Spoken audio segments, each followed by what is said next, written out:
ॐ ज्ञानतिमिरन्धस्य ज्ञानाञ्जनशलाकया चक्षुरुन्मिलितं येन तस्मै श्रीगुरवे नमः। वन्देऽहं श्रीगुरोः श्रीयुतपदकमलं श्रीगुरून् वैष्णवांश्च श्रीरूपं साग्रजातं सहगण रघुनाथान्वितं तं सजीवं साद्वैतं सावधूतं परिजनसहितं श्रीकृष्णचैतन्यदेवं श्रीराधाकृष्णपादान् सहगण ललिता श्रीविशाखान्वितांश्च। हे कृष्णा करुणा सिन्धो दीनबन्धो जगत्पते गोपेश गोपिकान्त राधाकान्त नमोस्तुते। तप्त कांचन गौरांगी राधे वृंदावनेश्वरी वृषभानुसुते देवी प्रणमामि हरिप्रिये। नमो महावदान्याय कृष्णा प्रेम प्रदायिने कृष्णाय कृष्णा चैतन्य नाम्ने गौरत्विषे नमः। पंचतत्वात्मकं कृष्णं भक्तरूपस्वरूपकं भक्तावतारं भक्ताख्यं नमामि भक्तशक्तिकं। श्रीकृष्ण चैतन्य प्रभु नित्यानंदा श्री अद्वैता गदाधर श्रीवासदि गौरभक्तवृंदा। हरे कृष्णा कृष्णा कृष्णा हरे हरे हरे राम राम राम हरे हरे। जन्माद्यस्य यतोऽन्वयादितरतश्चार्थसुभिज्ञस्वराट् तेने ब्रह्म हृदय आदिकवये मुह्यन्ति यत्सूरयः। तेजो वारिमृदां यथा विनिमयो यत्र त्रिसर्गो मृषा धाम्ना स्वेन सदा निरस्तकुहकं सत्यं परं धीमहि। नारायणं नमस्कृत्य नरं चैव नरोत्तमं देवीं सरस्वतीं व्यासं ततो जयमुदीरयेत्। स्वस्ति अस्तु विश्वस्य खलः प्रसीदतां ध्यायन्तु भूतानि शिवं मिथो धिया। मनश्च भद्रं भजतादधोक्षजे आवेश्यतां नो मतिरप्यहेतुकी।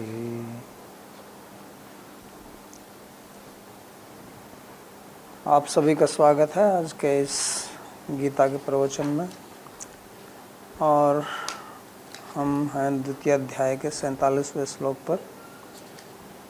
पिछले प्रवचन में हमने 47वें श्लोक का कुछ विवेचन किया था, लेकिन पूरा नहीं कर सके थे, इसलिए इसको वहीं से आरंभ करते हैं। तो इसमें भगवान कर्म की विवेचना कर रहे हैं और कर्म के बारे में उपदेश दे रहे हैं। कर्मण्येव अधिकारस्ते मा फलेषु कदाचन माँ कर्मफल हेतुर्भुः माते संगोस्तु अकर्मणि। उन्होंने कहा कि आपका अधिकार केवल कर्म करने में है। 4 बातें यहाँ बताई हैं इस श्लोक में, क्योंकि बहुत महत्वपूर्ण है कर्म का सिद्धांत समझने के लिए। एक तो आपका अधिकार कर्म करने में है। नंबर 2, फल में अधिकार नहीं है। नंबर 3, कर्म के फल का हेतु मत बनो। और नंबर 4, अकर्मण्य भी मत बनो। तो इसमें 4 चीज़ें हैं। पहली और चौथी का संबंध है, कर्म में अधिकार है इसलिए अकर्मण्य मत बनो, और फल में अधिकार नहीं है इसलिए फल का हेतु मत बनो। दूसरा और तीसरा इनका आपस में संबंध है। तो यहाँ ये अधिकार शब्द का अर्थ समझना महत्वपूर्ण है, क्योंकि प्राय करके हिंदी में हम अधिकार शब्द का जो अर्थ समझते हैं कि किसी वस्तु पर मेरा अधिकार है तो मैं उसका मालिक हूँ, वो तो सही है। लेकिन यहाँ भगवान जो कहना चाह रहे हैं कि जिस पे आपका अधिकार होता है उसमें आपकी स्वतंत्रता होती है उसको प्रयोग करने में, करें ना करें, करतुम अकर्तुम अन्यथा करतुम। जैसे आप खाना बनाते हैं घर में स्त्रियाँ, तो उनका अधिकार है खाना बनाने का, यानी कि उनकी स्वतंत्रता है, वो खाना ठीक से बना सकती हैं, खाना में गड़बड़ भी कर सकती हैं और ना भी बनाएं। कभी उनका मन आ जाए, नाराज़ हो जाए आपस में, तो मैं नहीं बनाती खाना, तो क्या करोगे आप। तो इसका अधिकार का मतलब ये है यहाँ पर, यानी कि स्वतंत्रता। स्वतंत्रता मतलब उस कार्य करने की स्वतंत्रता, और कार्य करने की स्वतंत्रता में ये 3 चीज़ें आती हैं कि मैं उसको ठीक से करूं, ठीक से ना करूं और ना करूं। लेकिन जो आप करेंगे उसका फिर जो फल आता है उसमें आपकी स्वतंत्रता नहीं है। जो कहा है माँ फलेषु कदाचन, इसका मतलब ये नहीं कि फल में आपका अधिकार नहीं है, क्योंकि उसका लोग ये अर्थ समझते हैं कि फल में मेरा अधिकार नहीं है तो फिर मैं क्यों करूं, क्योंकि मेरे को तो मिलेगा नहीं। अधिकार शब्द का मतलब यही है कि उसमें आपकी स्वतंत्रता नहीं है, कि आपका ये अधिकार नहीं है कि मेरे को फल मिल ही जाएगा, क्योंकि जिस पे आपका अधिकार होता है वो तो आपको मिलेगा ही। अगर बाप की संपत्ति है तो उस पर बेटे का अधिकार है, तो बाप की मृत्यु के बाद उसको बेटे को मिलेगी, उसका अधिकार है, कोई ले नहीं सकता दूसरा उसको। अगर बाप किसी और के नाम से अपनी इच्छा पत्र विल ना लिखे तो उसी को मिलेगी, वो अधिकार है, नियम है। तो यहाँ अधिकार का मतलब वो उस तरह से नहीं है कि आपका अधिकार नहीं है। कहने का मतलब है कि उसमें आप स्वतंत्र नहीं है। आप ये नहीं कह सकते कि मैंने कर्म किया तो मेरे को ये फल मिल ही जाएगा या मिलना ही चाहिए।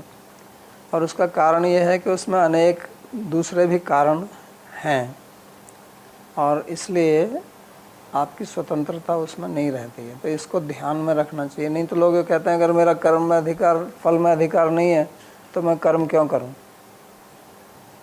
क्योंकि वो अधिकार का मतलब यही समझते हैं कि मेरे जो मिलेगा उसमें मेरा अधिकार नहीं है, मतलब मैं उसको नहीं ले सकता, मैं नहीं कह सकता कि ये मेरा है।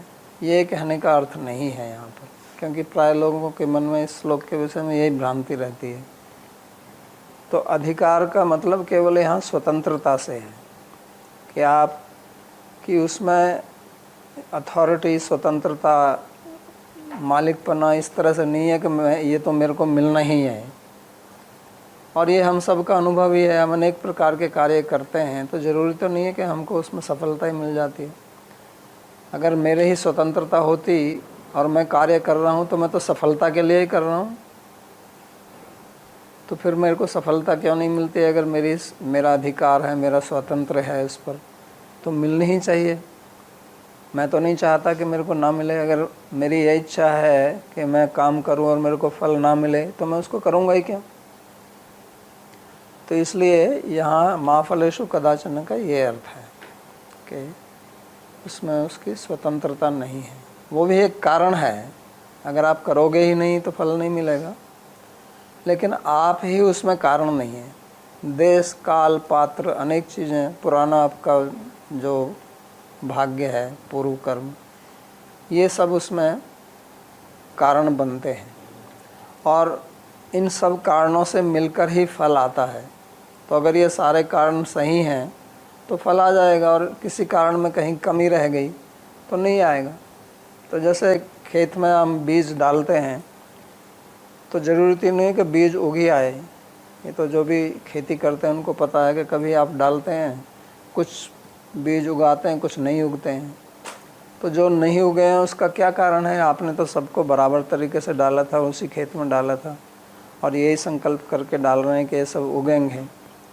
क्योंकि उस बीज को अंकुरित होने के लिए आपका खेत में बीज डालने के अलावा और भी कारण हैं, और उनमें से किसी कारण की अगर कमी रह जाती है तो वो अंकुरित नहीं होता है।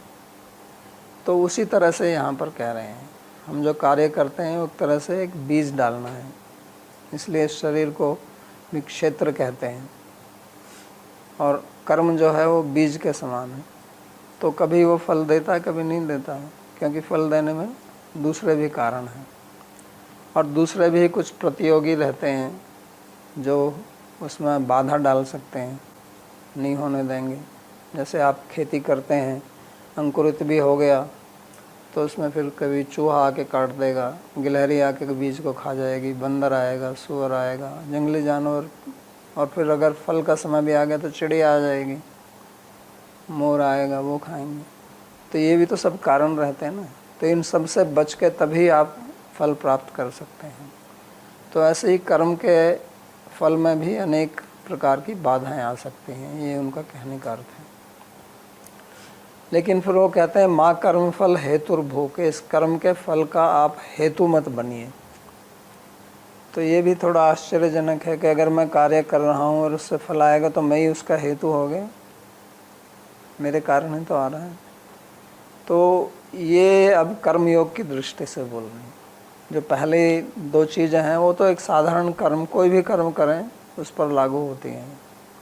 लेकिन अब जो बोलते हैं माँ कर्म फल हेतुर्भू, ये कर्मयोग की दृष्टि से कि कर्म का फल के साथ में आपका कैसे बंधन होता है, आपका उसके साथ में कैसे संबंध स्थापित होता है। क्योंकि आप कर्म करते हैं और फल तो फिर बाद में आता है, ट्राई करके फल तुरंत नहीं आता है, कुछ उसके बीच में एक व्यवधान रहता है, गैप रहता है समय का। तो फिर आपका और उस फल से संबंध कैसे बनता है? तो वो संबंध बनता है आपके आसक्ति के कारण। जैसे हमारे यहाँ संसार में जितने भी संबंध हैं वो मानसिक ही हैं वास्तव में। अगर आपका अपने माँ बाप से भी संबंध है तो आपके मन में ही है, वो बाहर से तो कुछ बंधा हुआ संबंध का मतलब जो दो चीज़ों को बांधता है उसको संबंध बोलते हैं। तो बाहर से तो कुछ दिखा नहीं है। अगर आप और आपके पिताजी आपके साथ में खड़े हुए हैं और कोई अनजान व्यक्ति आपको देखता है तो क्या वो समझ जाएगा कि आपके पिताजी हैं या आपके माताजी हैं, ये आपके बच्चे हैं? नहीं समझ सकता ना, क्योंकि वो संबंध कोई बाहरी चीज़ ऐसे देखने वाली चीज़ नहीं है, वो आपके मन में है। और पति पत्नी का संबंध तो जानते हैं कि तो बनाया जाता है, पहले नहीं होता है, फिर एक उसके लिए संस्कार किया जाता है, विवाह संस्कार, फिर वो कहते हैं ये पति पत्नी है, और वो संबंध समाप्त भी हो सकता है। तो ये मानसिक कल्पना है। तो इसी प्रकार जब हम कर्म करते हैं तो हम चाहें तो उसके साथ में संबंध बना सकते हैं, ना चाहें तो ना भी बनाएं। जब संबंध बनाएंगे तो हम उससे बंध जाते हैं, और क्योंकि हमारी फल में आसक्ति रहती है तो फिर हम उस कर्म फल से बंधते हैं। हेतु होने का मतलब यही है यहाँ पे कि ये कर्म फल से हम बंध जाते हैं, और जब उससे बंध जाते हैं तो फिर वो अगर कर्म फल इस जीवन में नहीं आएगा तो फिर आपको दूसरा जन्म लेना पड़ेगा, क्योंकि आप उससे बंधे हुए हैं ना। तो कर्म जो है फिर वो कारण बनेगा आपके दूसरे जन्म का। और अगर आप कर्म करते हैं और फल तो आएगा, लेकिन फल में अनासक्त रहते हैं, अगर आता है तो ठीक है आ गया, नहीं आया है तो भी ठीक है। तो वो जब होता है जब हमारी दृष्टि होती है निष्काम कर्मयोग की, या हम उस कर्म का अर्पण करते हैं भगवान के लिए। भगवान के लिए ये मैं कर्म करता हूँ और इसका फल उन्हीं को समर्पित करता हूँ। फल तो आएगा, जैसे हम ठाकुर जी को भोग लगाते हैं और फिर उसको प्रसाद रूप में पाते हैं, तो आप तो पा ही रहे हैं उसको, लेकिन अब वो प्रसाद बन गया। जब आपने ठाकुर जी को भोग लगा दिया था। तो इसी प्रकार कर्म है, कर्म कीजिए आप, लेकिन उसको भगवान को, ठाकुर जी को अर्पण कर देंगे तो उसमें फिर आप उस बस से बंधेंगे नहीं तो जैसे खाने के लिए भी गीता अगले तीसरे अध्याय में कहेंगे, भुंजते ते अघम पापा ये पचंती आत्म कारणात्, कि जो खाना केवल इसलिए बनाता है कि मैं इसको खाऊंगा तो पाप खाता है। भुंजते ते अघम, वो पाप का भागी बनता है। और उसका कारण वही है जो पहले भी हम बता चुके हैं कि यहाँ संसार में जितनी भी चीज़ें हैं वो सब भगवान के द्वारा प्रदत्त हैं। आपका भोजन पृथ्वी से आता है, जल, वायु, आकाश, समय, धूप, इन सब की आवश्यकता पड़ती है। इसके बगैर तो खाना नहीं होगा। अगर धूप ना निकले तो कुछ भी पैदा नहीं होगा। अगर बहुत ज़्यादा ठंड हो जाए साइबेरिया की तरह तो कुछ भी पैदा नहीं होगा। बहुत ज़्यादा गर्म हो जाए तो भी पैदा नहीं होगा। पृथ्वी रेगिस्तानी बन जाए तो कुछ नहीं पैदा होगा।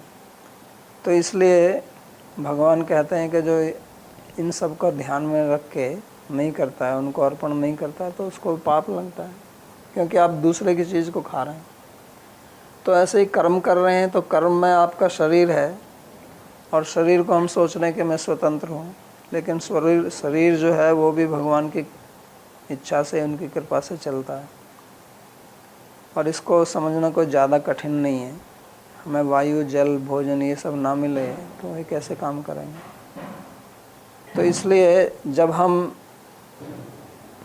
इस बुद्धि से कर्म करते हैं, या तो हम इस बुद्धि से कर्म करें कि हम उन्हीं के लिए कर्म कर रहे हैं, त्वत्प्रयुक्त करोमि हम, तो उस कर्म फल से आप बंधेंगे नहीं, या करके उसका भगवान के अर्पण करें, श्री कृष्ण अर्पणमस्तु, तो फिर उससे आप बंधेंगे नहीं। तो यहाँ कर्म फल हेतु भू कहने का मतलब यही है कि आप या तो निष्काम कर्म की दृष्टि से कर्म करें या भक्ति योग की दृष्टि से। भक्ति योग की दृष्टि और निष्काम कर्म की दृष्टि में थोड़ा अंतर है।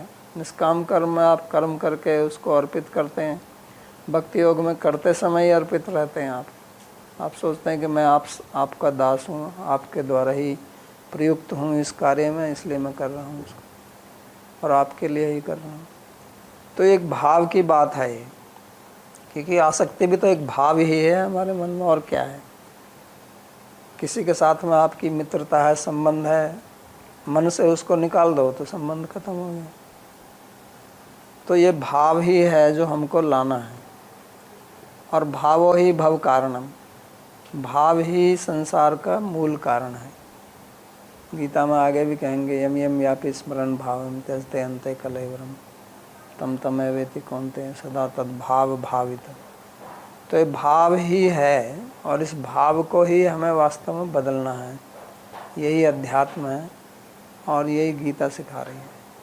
और भाव जब हमारा दुर्भाव हो जाता है, या भाव का जब अभाव हो जाता है, तो उसी के कारण संसार में सब समस्याएं पैदा होती हैं। वास्तव में और किसी चीज़ का अभाव है नहीं, अभाव हमारे भाव का ही अभाव है, और उसी से सब समस्याएं आती हैं। तो इसलिए भगवान कहते हैं माँ कर्म फल हेतुर्भू, कि कर्म फल का हेतु मत बनो।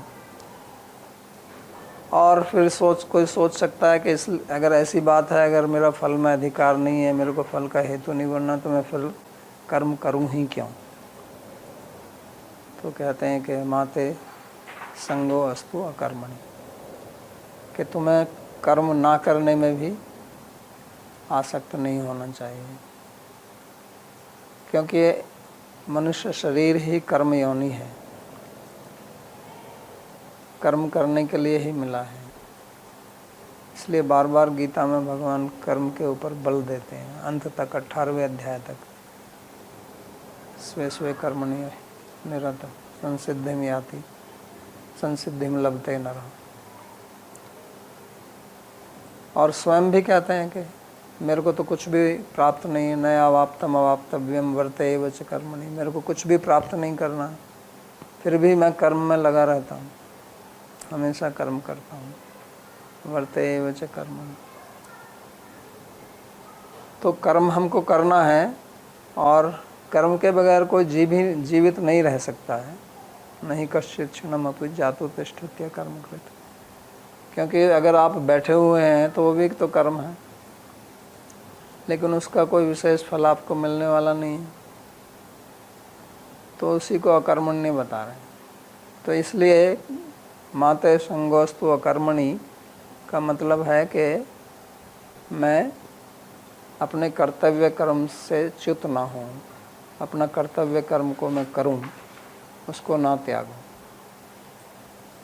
तो ये बहुत ही महत्वपूर्ण श्लोक है भगवद गीता का, और कर्मयोग का ये एक प्रकार से सार है इस श्लोक में।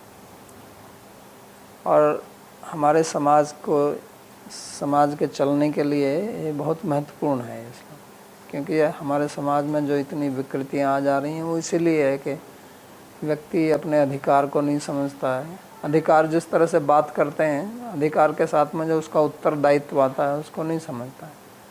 अधिकार और उत्तरदायित्व दोनों साथ में चलते हैं। आज सब लोग अधिकार की केवल बात करते हैं कि इसका अधिकार, उसका अधिकार, स्त्री का अधिकार क्या है, उनका माइनॉरिटी का अधिकार क्या है, SC ST का अधिकार, लेकिन उत्तरदायित्व की कोई बात नहीं करता। लेकिन अधिकार के साथ में उत्तरदायित्व भी आता है, तो उसी को यहाँ पर समझा रहे हैं कि आपका उत्तरदायित्व भी है। माते संगोस्तु कर्मणि का मतलब यही है कि आपको अपना कर्तव्य कर्म करना है, जिसके लिए आप अधिकार का नारा लगाते हैं। आपको अपना वो कर्म करना है। आजकल अधिकार का मतलब है मेरे को फल मिल जाए और काम ना करना पड़े। तो वही जो मैंने कहा, यही वास्तव में भ्रष्टाचार है। हर एक व्यक्ति चाहता है कि मेरे को घर बैठे जो है सरकार इतना पैसा भेज दे, मेरी सारी समस्या सरकार समाप्त कर दे और मेरे को कुछ करना ना पड़े। तो सरकार कहाँ से कर देगी? वो कोई भगवान है क्या है? उनके वहाँ कोई कल्पवृक्ष का पेड़ लगा हुआ है? वो भी समाज के ऊपर टैक्स लगा के पैसा लाती है और उसका उपयोग करती है। तो इसलिए अकर्मण्य भी नहीं बनना है। तो जो हम भाग की बात करते हैं, तो फिर से कहता हूँ कि हमारे जीवन में दो चीज़ें हैं। एक पुराना कर्म जो कर्म हमने किया हुआ है उसको भाग्य बोलते हैं, तो वो तो भूतकाल की बात है। और एक हम जो कर्म करते हैं अभी, उसको पुरुषार्थ कहिए या कर्म कहिए, वो हमारे भविष्य को बनाता है। तो अभी हम वर्तमान में स्थित हैं, तो वर्तमान में स्थित होते हुए एक तो हमको हमारे पूर्व कर्मों का फल मिल रहा है, और दूसरा अगर हम ठीक से अब कर्म करते हैं तो हम अपना भविष्य बना रहे हैं, और उस भविष्य को हम ही को बनाना पड़ेगा, कोई सरकार नहीं बना सकती है उसको, क्योंकि हमको अपने कर्म से ही अपना भविष्य बनाना है। तो जो पूर्व कर्म किया है उससे दो प्रकार की स्थिति आती है, एक सुखदायी स्थिति आती है, एक दुखदायी स्थिति आती है। तो दोनों में सम रहना है, यही योग है। यही आगे वाले श्लोक में भगवान बताएंगे वो। तो वो समता बना के रखनी है, और उसके लिए हमको समझना पड़ेगा कि जो पूर्व, अगर मेरे को कुछ दुखदायक स्थिति इस समय मिल रही है, तो इसका स्पष्ट अर्थ यही है कि मैंने पूर्व जन्म में कुछ किया है ऐसा जिसके कारण ही मिल रहा है। तो उसको सोचना चाहिए कि चलो मेरा पाप कर्म कट रहा है अभी। तो स्थिति को सहन करते हुए, अपने मानसिक स्थिति को सम रखते हुए अगर मैं कार्य करता रहता हूँ, तो इसी को तपस्या बोलते हैं। तपस्या के लिए आपको कहीं जंगल में जाने की ज़रूरत नहीं है, एक टांग पर खड़े होने की आवश्यकता नहीं है, धूप में खड़ा होना, पंचाग्नि तप करना, या इतने बड़े बड़े कोई उपवास करना, जैसे आप सुनते हो कि पहले लोग इस तरह का उपवास करते थे। ध्रुव की कहानी भागवत में आती है। तो वो सब आपको करने की आवश्यकता नहीं है, और हम में उस प्रकार की योग्यता भी नहीं है। आज तब इतना ही है कि जो आपके ऊपर प्रतिकूल स्थिति आ रही है, उसको आप ये समझ के सहन कीजिए कि ये मेरे पूर्व कर्म का फल है। ये तो है निष्काम कर्म योग की दृष्टि। और अगर आप भक्त हैं तो ये समझ के उसको सहन कीजिए कि ये भगवान मेरे ऊपर कुछ कृपा कर रहे हैं, और कृपा करके मेरे को संसार की आसक्ति से हटा रहे हैं, क्योंकि सुख में आसक्ति बढ़ती है, दुख में घटती है। किसी चीज़ से आपको दुख मिलता है, उसमें आपकी आसक्ति खत्म हो जाती है। सुख मिलता है तो आसक्ति बनी रहती है, क्योंकि सुख हम चाहते हैं, दुख चाहते नहीं हैं। तो उसको सोचिए कि ये भगवान मेरे ऊपर ये कृपा कर रहे हैं। लोग प्राय करके भगवान को गाली देने लगते हैं जब कुछ समस्या खड़ी होती है, लेकिन भगवान की कृपा अनेक प्रकार से आती है। वो कहते भी हैं, हर यस्याहम अनुगृह्णामि हरिष्ये तद्धनम सनई। ये बात सुनने में बड़ी डरावनी लगती है, लेकिन वो कहते हैं कि मैं कभी कभी मेरी किसी के ऊपर कृपा करता हूँ तो उसका सब धन ले लेता हूँ, क्योंकि उसमें धन में उसकी आसक्ति रहती है, तो मैं आसक्ति का विषय ही हटा देता हूँ। और फिर उसके आसपास जितने भी लोग जो उसको अपना संबंधी मित्र मानते हैं, वो भी सब छोड़ देते हैं। फिर उसके पास में और कोई चारा नहीं रह जाता, वो मेरी शरण में आ जाता है। और भगवान की शरण में जाना ही जीवन का उद्देश्य है। अंत में जाके यही कहेंगे गीता में, सर्वधर्मान् परित्यज्य मामेकं शरणं व्रज। तो हम ऐसी स्थिति क्यों पैदा करें कि हमको कष्ट से जाना पड़े, भगवान को हमारा धन भी लेना पड़े, तब जाके हम शरण लें। हम अपनी वर्तमान स्थिति में ही उनकी शरण क्यों नहीं ग्रहण कर लें। तो ये भक्ति योग की दृष्टि है। तो आप चाहे कर्म योग की दृष्टि से कर्म करें या भक्ति योग की दृष्टि से कर्म करें, तो तभी आप इस कर्म के बंधन से छूट सकते हैं। तो पुराने कर्म का जो फल आ रहा है उसमें स्थिर रहें, उसमें डावाडोल ना हो, उसमें डगमगाए नहीं, और स्थिर रहकर अच्छा कार्य करें। उससे शिक्षा लें कि ये प्रतिकूल स्थिति इसलिए आ रही है कि पहले मैंने कुछ गलत काम किया, कुछ अधार्मिक कार्य किया है, तो इसलिए इससे मेरे को शिक्षा लेनी चाहिए कि अब मैं ऐसा नहीं करूँगा। ऐसा नहीं कि परिस्थिति खराब है तो उसमें व्यक्ति और भ्रष्ट बन जाता है। बहुत बार लोग कहते हैं कि गरीबी भ्रष्टाचार का कारण है, तो वास्तव में वो गरीबी भ्रष्टाचार का कारण नहीं है, वो अज्ञानता भ्रष्टाचार का कारण है। क्योंकि गरीब व्यक्ति ये सोच रहा है कि ये मैं इसी ऐसी स्थिति में हूँ, इससे बचने के लिए मेरे को अधार्मिक कुछ कार्य करके मैं इससे निकल जाऊँ, तो उससे तो वो अपने को और गड्ढे में डाल रहा है। क्योंकि उस जिस अधर्म के कारण जो अब ऐसी स्थिति आ रही है, अब वो उसको और कर रहा है, तो आगे भी ऐसे ही रहेंगे। तो पुनर्दरिद्री, जो दरिद्री है वो फिर दरिद्री रहेगा आगे भी। तो ऐसा हमको नहीं करना है। ये हमारे यहाँ इसको शिक्षा नहीं, गीता में ऐसी शिक्षा नहीं मिल रही है। तो कहते हैं कि अब ऐसा कार्य कीजिए कि आप अपना भाग्य निर्माण करें। अंग्रेजी में भी कहते हैं ना कि your fate is in your hand. तो वास्तव में सही है वो।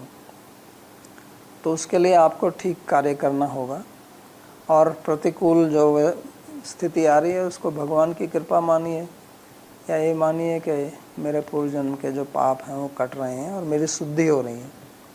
तो ऐसा अगर आप सोचोगे तो वास्तव में आपकी शुद्धि हो जाएगी, क्योंकि शुद्धि अशुद्धि आसक्ति ही है और कुछ नहीं है।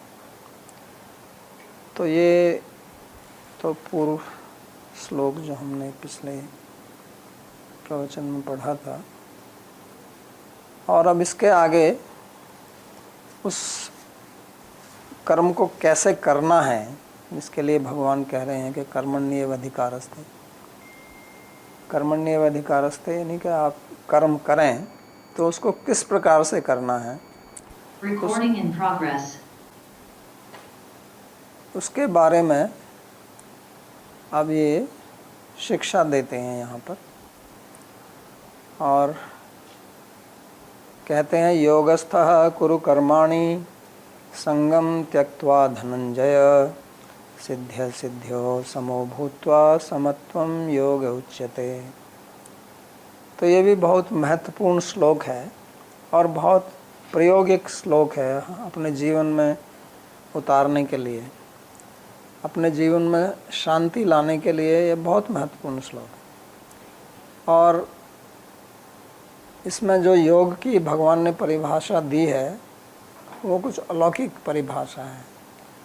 प्राय करके योग का मतलब जो आम व्यक्ति समझता है कि हम किसी गिरी गुहा में, पर्वत में, जंगल में, एकांत में जाकर आंख बंद करके बैठ जाएं समाधि लगाएं तो उसको योग बोलते हैं। आजकल तो योग का मतलब खेला आसन प्राणायाम ही रह गया है, पर पुराने ज़माने में योग का मतलब योगी उसको बोलते थे कि जो एकांत में रह के अपना ध्यान में मग्न रहता है। लेकिन वैसा योग जो है समाज में प्रायोगिक नहीं है। कोई बहुत सात्विक व्यक्ति है वो कर सकता है इसको, हर एक व्यक्ति इसको नहीं कर सकता है। और दूसरा, उससे समाज में अव्यवस्था हो जाएगी, क्योंकि अगर उस तरह से सब बैठ जाएं तो फिर समाज, आजकल का समाज तो नहीं चलेगा। हालांकि सतयुग में इस प्रकार के लोग थे, लेकिन वो सारे सात्विक थे और वो किसी पर निर्भर नहीं रहते थे। वो ना मकान बनाते थे, ना खाते थे, ना पीते थे। वो जो मिल गया तो उनका प्राण जो है वो अन्न पर नहीं था। ऐसा कहते हैं कि कलयुग में जो है अन्नगत प्राण है। तो पहले वो प्राण वायु सांस से ही अपनी शक्ति ले लेते थे या सूर्य से ही अपनी शक्ति ले लेते। तो आज तो हम ऐसे नहीं हैं, इसलिए आज समाज उस प्रकार के योग से चल नहीं सकता है। तो भगवान बहुत प्रैक्टिकल चीज़ यहाँ बता रहे हैं कि आप योग में स्थित होकर कर्म कीजिए। कर्म तो करना है, लेकिन उसको करना है योग में स्थित होकर के। तो योगस्थ कुरु कर्माणि। और योग का क्या अर्थ है वो आगे कहते हैं कि समत्वम योग उच्यते, कि समता ही योग है। ये चल रहा है क्या? This internet is gone. Okay, तो समत्वम योग उच्यते। इस श्लोक तो बदल दो इसमें।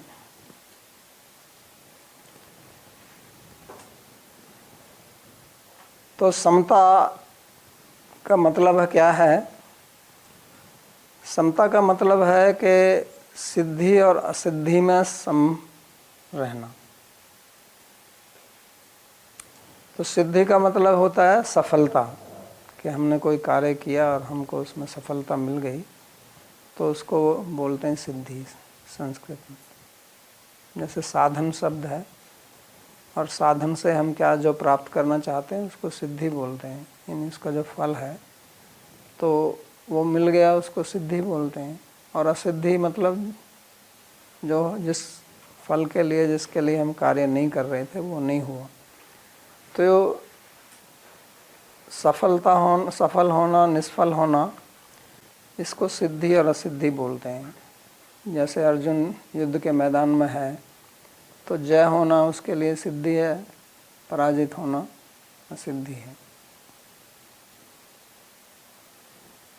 तो वो कहते हैं कि इसमें आपको सम रहना है। आप बिजनेस करते हैं, उसमें हानि हो जाए तो असिद्धि इसको कहेंगे। आपको लाभ हो गया तो उसको सिद्धि कहेंगे। आप विद्यार्थी हैं, अगर आपको अच्छे मार्क्स मिल गए आपके परीक्षा में तो आपको सिद्धि हो गई। नहीं मिले, फेल हो गए तो असिद्धि हो गई। तो जय पराजय, हानि लाभ, सुख दुख, हम कुछ करते हैं सुख प्राप्ति के लिए, कभी मिलता है कभी नहीं मिलता है, तो इसको सिद्धि असिद्धि प्राय करके ये तीन चीज़ें हैं, हानि लाभ, जय पराजय, सुख दुख। तो इसमें व्यक्ति का मन जो है वो विचलित हो जाता है। अगर उसको सिद्धि मिलती है तो वो बहुत खुश हो जाता है।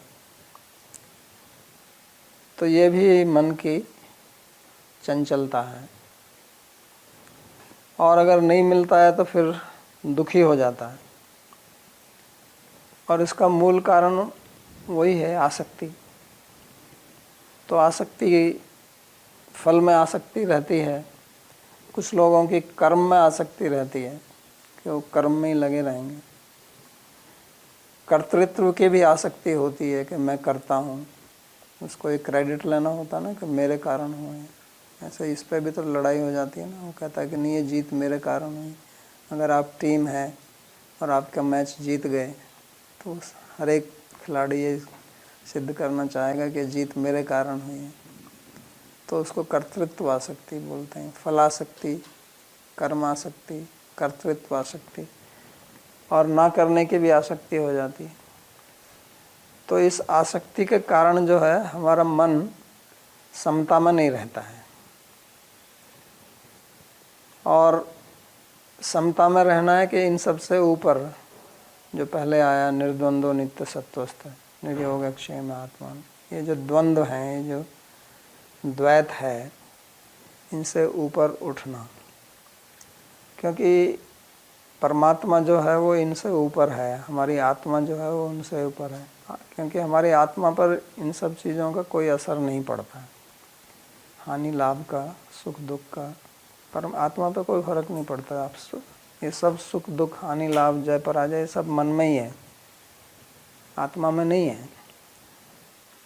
तो योग का मतलब होता है कि अपने स्वरूप में स्थित होना। अगर आप पतंजलि का योग पढ़ें तो वो भी यही कहता है कि योगश्च चित्तवृत्ति निरोधा और तदा दृष्टु स्वरूप अवस्थान। तो जब वो चित्तवृत्तियों का निरोध हो जाता है तो व्यक्ति अपने स्वरूप में स्थित हो जाता है। और स्वरूप में स्थित होने का मतलब है कि आप जो द्वंद्व हैं संसार के, उनसे ऊपर उठ जाते हैं। तो उसी को यहाँ भगवान समता का योग, लेकिन भगवान की योग की व्याख्या अलग है। वो ये नहीं कह रहे हैं कि आप चित्तवृत्तियों का निरोध करो। चित्तवृत्ति का निरोध करने का मतलब आप कोई भी कार्य नहीं कर सकते हैं, लेकिन यहाँ वो कहते हैं कि नहीं, आप कार्य कीजिए और कार्य करते हुए आप समाधि में रहिए।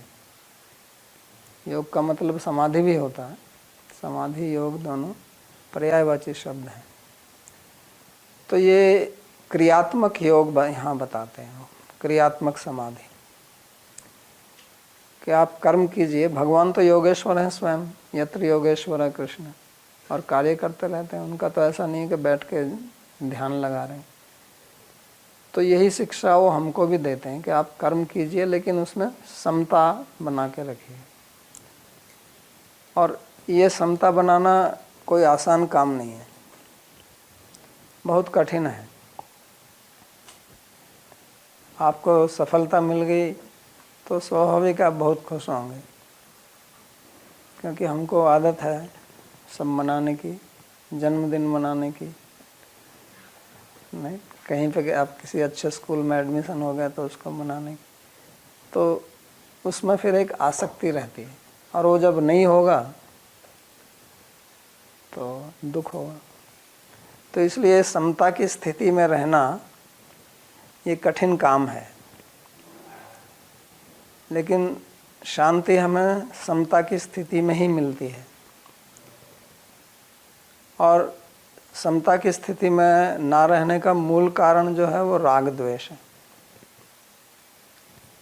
राग द्वेष के कारण जो है हमारा मन विचलित हो जाता है,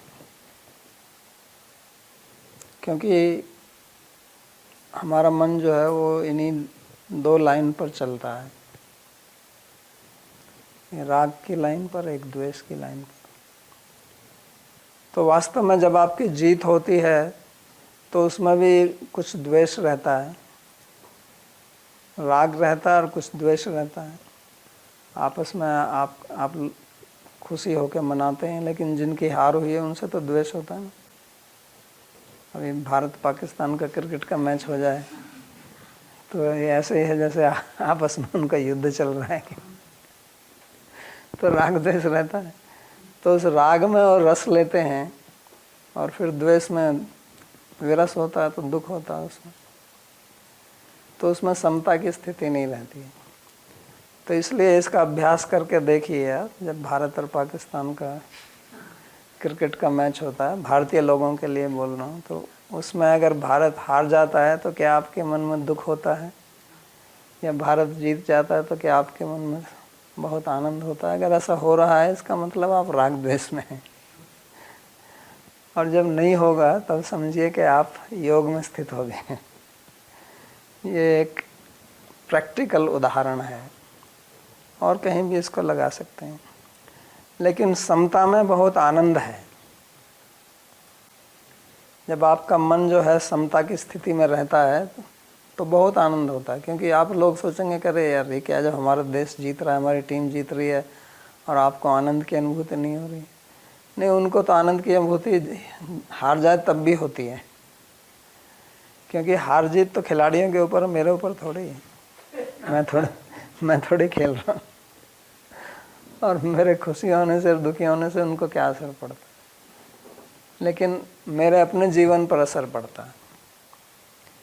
और जब आप समता की स्थिति में रहते हैं तो उसमें हमेशा ही आनंद रहता है।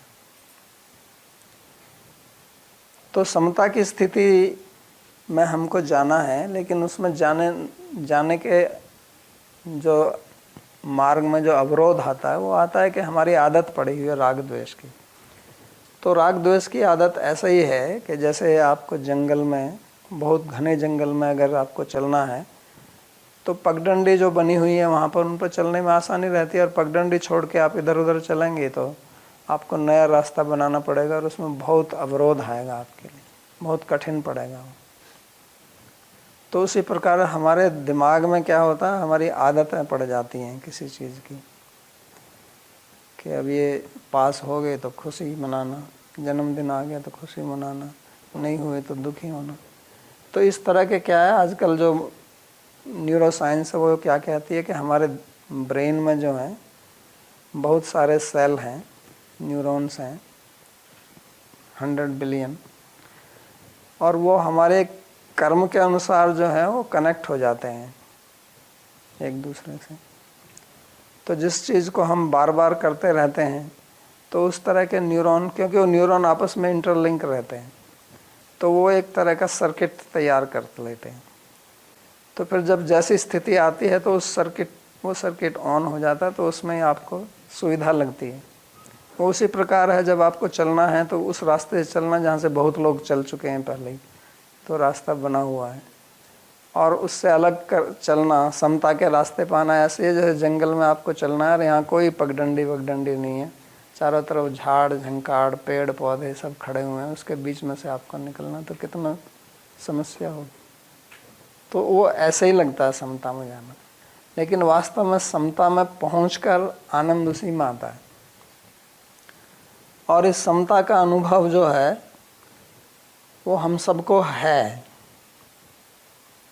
क्योंकि हमारी सबकी इच्छा रहती है। ये जो द्वंद्व हैं इनसे हम परेशान हो जाते हैं, राग द्वेष से, और फिर इससे छुटकारा पाने के लिए हम समता में जाना चाहते हैं। तो वो समता हमारी आती है रात को, जब हम सोते हैं, जब हम सुषुप्ति अवस्था में रात को गहरी नींद में जाते हैं जहाँ स्वप्न भी नहीं होता है, तो वो समता की स्थिति है। तो उसमें कितना आनंद आता है। सब लोग कहते हैं ना कि बहुत आनंद की नींद आई, मेरे को कुछ पता नहीं रहा। कुछ पता नहीं रहा मतलब कोई राग द्वेष कुछ नहीं, किसी का कोई मतलब नहीं है, मैं अपने आप में स्थित हो गया। तो वो अनुभव हमको होता है। तो लेकिन ऐसा अनुभव आप जागृत अवस्था में भी रख सकते हैं, ऐसा नहीं है कि सुसुप्ति में ही जाना है आपको, लेकिन उसके लिए आपको अभ्यास करना पड़ेगा। और उसी को भगवान ने यहाँ योग की संज्ञा दी है, समत्वम योग उच्यते। ये बहुत महत्वपूर्ण वाक्य है भगवान का। गीता के कुछ श्लोक जो है ना वो बहुत ही आनंददायक और बोधजनक और महत्वपूर्ण शिक्षादायक श्लोक हैं। तो ये भी उनमें से है, जैसे पिछले वाला था ये है। वैसे तो सभी बढ़िया हैं, लेकिन कुछ श्लोक बहुत ही एक गूढ़ तत्व को उद्घाटित करते हैं। तो समत्वम योग उच्यते, ये योग है। तो इसलिए एक योग निद्रा भी होती है। आपने जो जिनको योग का ज्ञान है, तो योग निद्रा भी होती है। योग निद्रा का मतलब ये है कि आप लेट जाएं आँख मीच के और ऐसी स्थिति में चले जाएं कि आप इससे द्वंद्व हो जाएं, लेकिन जागृत अवस्था रहे हो। क्योंकि जो रात को हम सो के समता में जाते हैं, सुसुप्ति में जाते हैं, वो तो तमस के कारण होती है, तमोगुण के कारण होती है। लेकिन ऐसी स्थिति को प्रैक्टिस करने की योग निद्रा भी एक टेक्निक है। लेकिन भगवान उसकी बात नहीं कर रहे हैं। भगवान कहते हैं कि आप जागृत अवस्था में कार्य करते हुए आप इस योग में रहिए, और तब आपको इस राग द्वेष में कोई रस नहीं आएगा फिर, क्योंकि ये उससे ऊपर है। और हमारी सबकी इच्छा रहती है कि हम इस समता की स्थिति में पहुंचें, तो इसलिए हमको सोना पड़ता है। आप चाहे कितने ही अमीर व्यक्ति हों और आपकी बहुत धन संपत्ति है, और धन संपत्ति से लोगों को सुख प्राप्त होता है, लेकिन फिर भी आपको सोना पड़ेगा। क्यों? और सोने का मतलब है कि वो धन संपत्ति और सोना चांदी जो भी आपका है उसको भूल कर, बिल्कुल उससे बिल्कुल एकदम से विरक्त होकर समता की स्थिति में चले जाना। तो हर एक व्यक्ति करता है इसको, और एक दिन अगर नहीं करे तो उसका पूरा दिन खराब हो जाएगा। कहता आज तो बस मेरा दिमाग काम नहीं कर रहा। तो इतनी महत्वपूर्ण है। लेकिन आजकल क्या हो गया कि लोगों को ठीक से नींद भी नहीं आती है। बहुत लोगों को तो नींद की समस्या रहती है, इंसोम्निया रहता है। तो इसलिए समता की स्थिति में दूसरे जाने का तरीका क्या है कि वो ड्रग्स लेते हैं। ये जो ड्रग, ये मादक द्रव्यों का प्रयोग आज जो समाज में इतना बढ़ा हुआ है, इसका ये भी कारण है। क्योंकि व्यक्ति द्वंद्व में हमेशा जी नहीं सकता, वो परेशान हो जाता है, और वो चाहता है कि मैं इस द्वंद्व से निर्द्वंद्व में पहुंचूं, समता में पहुंचूं।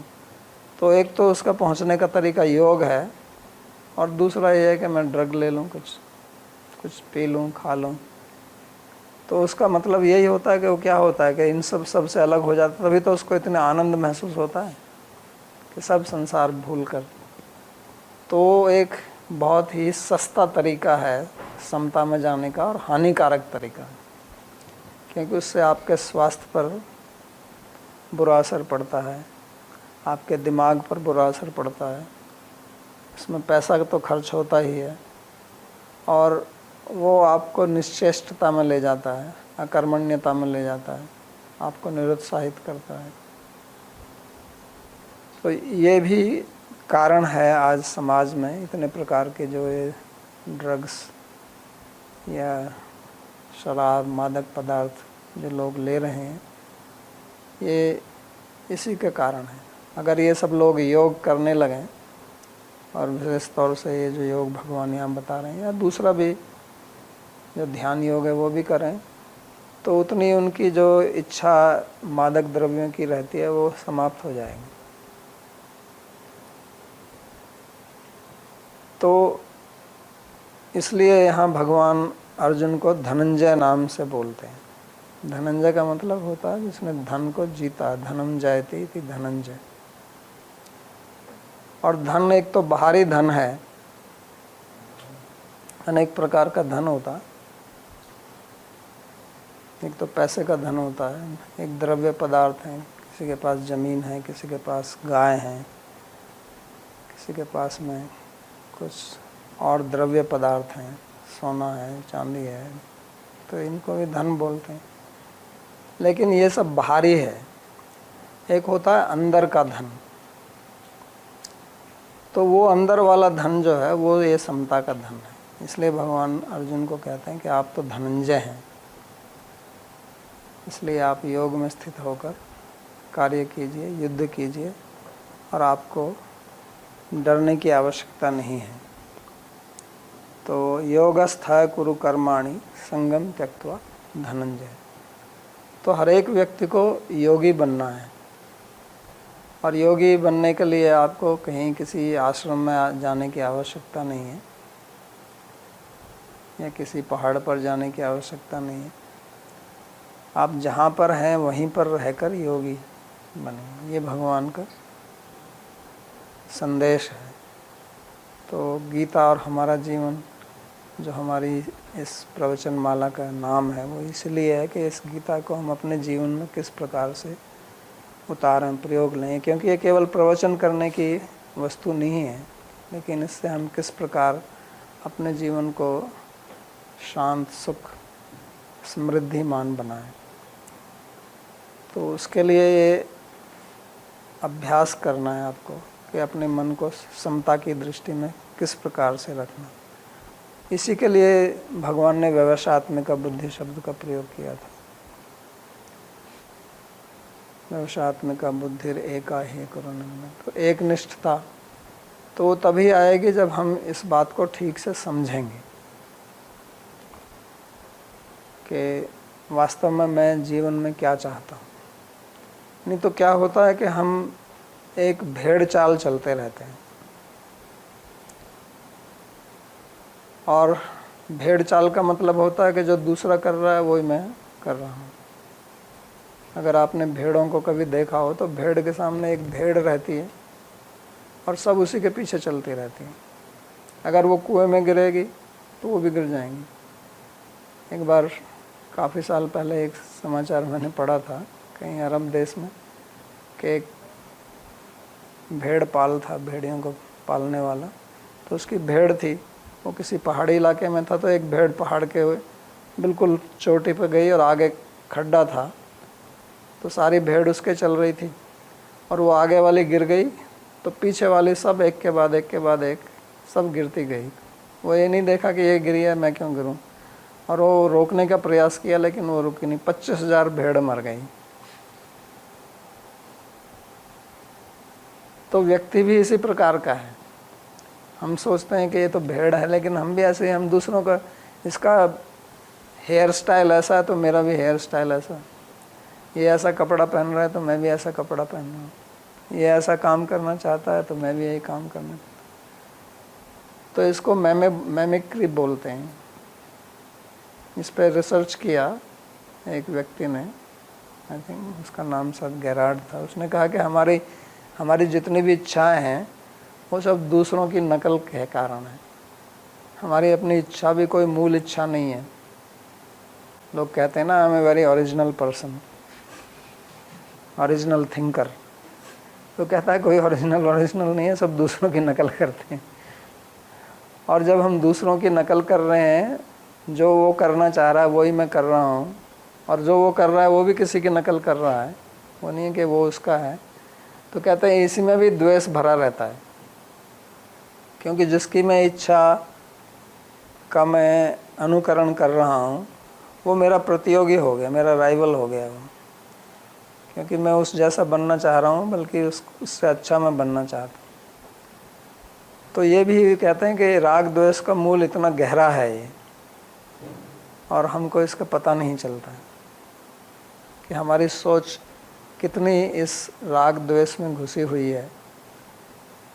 तो इसलिए भगवान बुद्धि की बात करते हैं बार बार, अगले श्लोक में भी करेंगे कि आप बुद्धि का प्रयोग कीजिए। और बुद्धि का प्रयोग करने का मतलब है कि विवेक, बुद्धि का गुण है विवेक। विवेक का गुण है ये सोचना कि क्या ठीक है क्या गलत है, मैं क्यों कर रहा हूँ इसको। अगर ये कार्य मैं करना चाहता हूँ तो क्यों करना चाहता हूँ। अगर मैं अपना हेयर स्टाइल ऐसा रखना चाहता हूँ तो क्यों रखना चाहता हूँ। अगर मैं कपड़े ऐसे पहनना चाहता हूँ तो क्यों पहनना चाहता हूँ। तो कम से कम आपको पता तो रहे कि ठीक है, आपको पता तो रहे कि मैं इसलिए रख रहा हूँ ये हेयर स्टाइल क्योंकि उसने ऐसा रखा हुआ है, ताकि आपको कम से कम ये तो पता रहे कि आप उसकी नकल कर रहे हैं।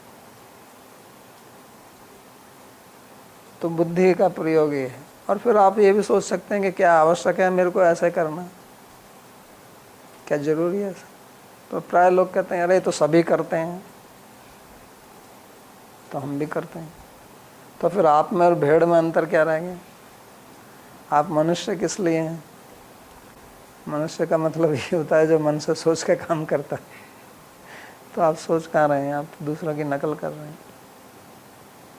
तो ये समता आने का ये तरीका है, हमको अपनी बुद्धि को जागृत रखना है और उससे सोच कर हमें काम करना है।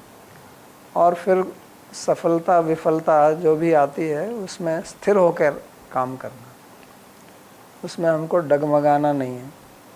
आज विद्यार्थी लोग प्राय करके उनको सफलता नहीं मिलती है तो आत्महत्या कर लेते हैं, दुखी हो जाते हैं, या कुछ मादक द्रव्यों का सेवन करने लगते हैं। तो ये सब क्यों होता है ऐसा, क्योंकि उनकी बहुत गहरी आसक्ति थी जो वो प्राप्त करना चाहते थे और उसको प्राप्त नहीं कर सके, फिर दुखी होते हैं। लेकिन अगर हम इस सिद्धांत को समझें कि एक तो कर्मण्येवाधिकारस्ते मा फलेषु कदाचन, और दूसरा फिर योग में स्थित होकर काम करें, तो फिर ऐसी स्थिति नहीं आएगी और वास्तव में आपको सफलता भी मिलेगी। क्योंकि जैसा मैंने पिछले प्रवचन में भी कहा था कि जब हमारी आसक्ति फल में हो जाती है तो हमारी काफ़ी शक्ति उसी में विनष्ट हो जाती है और फिर हमारी कर्म करने की शक्ति जो है वो उतनी ही घट जाती है।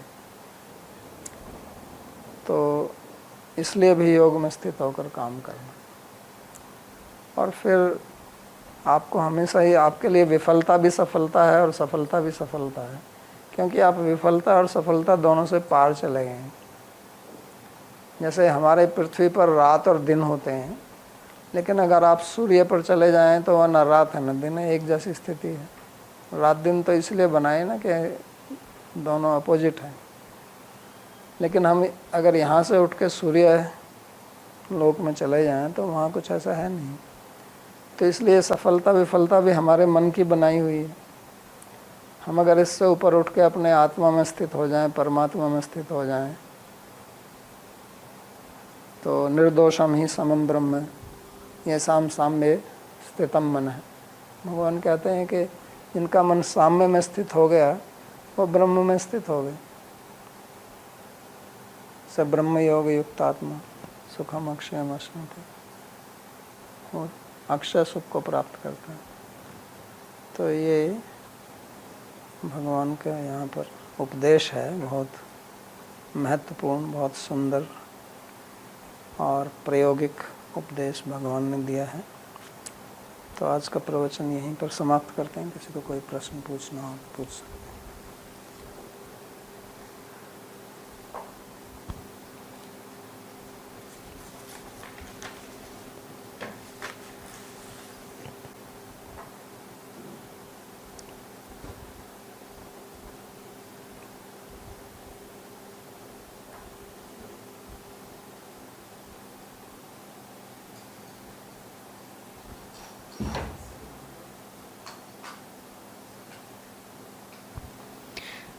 नीरजा जी का प्रश्न है, बाबा जी ना करने की आसक्ति का क्या मतलब है?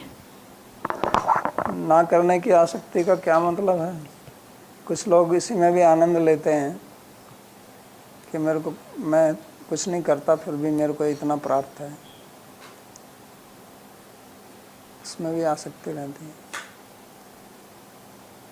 या आलस्य में चले जाना कि ये सब क्या है। ऐसे भी तो कहते हैं कि अंत में तो सब कुछ समाप्त हो जाएगा। उनकी भी अपना एक सिद्धांत बन जाता है ना, कहता है ये तो सब समाप्ति हो जाना तो क्या क्यों करना। ये भी एक आसक्ति है। धन्यवाद बाबा जी। जैसे कर्म के सिद्धांत को यहाँ पे भगवान कर्म के बारे में अपना समझा रहे हैं, बता रहे हैं। तो हम भक्ति के अंदर मानसिक सेवा करते हैं, तो उसको कैसे समझें? थोड़ा सा उसको स्पष्ट करेंगे तो किसी का डाउट निकल सकता है, मतलब सभी को कोई डाउट ना रहे। इसमें प्रश्न क्या है आपका? प्रश्न ये कि कहते हैं मानसिक सेवा में क्या कहते हैं, वो तो अकर्मणी तो नहीं है? नहीं, अकर्म क्यों? कर्म जो 3 से होता है। एक शरीर से कर्म होता है, एक वाणी से कर्म होता है, जैसे मैं अभी प्रवचन दे रहा हूँ ये कर्म है ना, और एक मन से कर्म होता है, मानसिक कर्म। तो मानसिक, वाचिक और शारीरिक 3 प्रकार से कर्म होता है।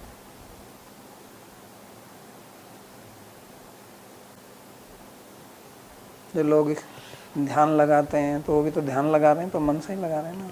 शरीर तो एक स्थान पर ही बैठा हुआ है, वाणी से बोल भी नहीं रहे हैं। जो लोग अध्यापक हैं वो वाणी से कर्म कर रहे हैं।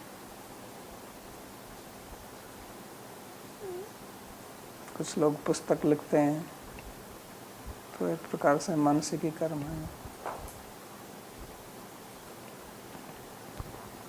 नारायण जी कृपया अपना प्रश्न पूछिए।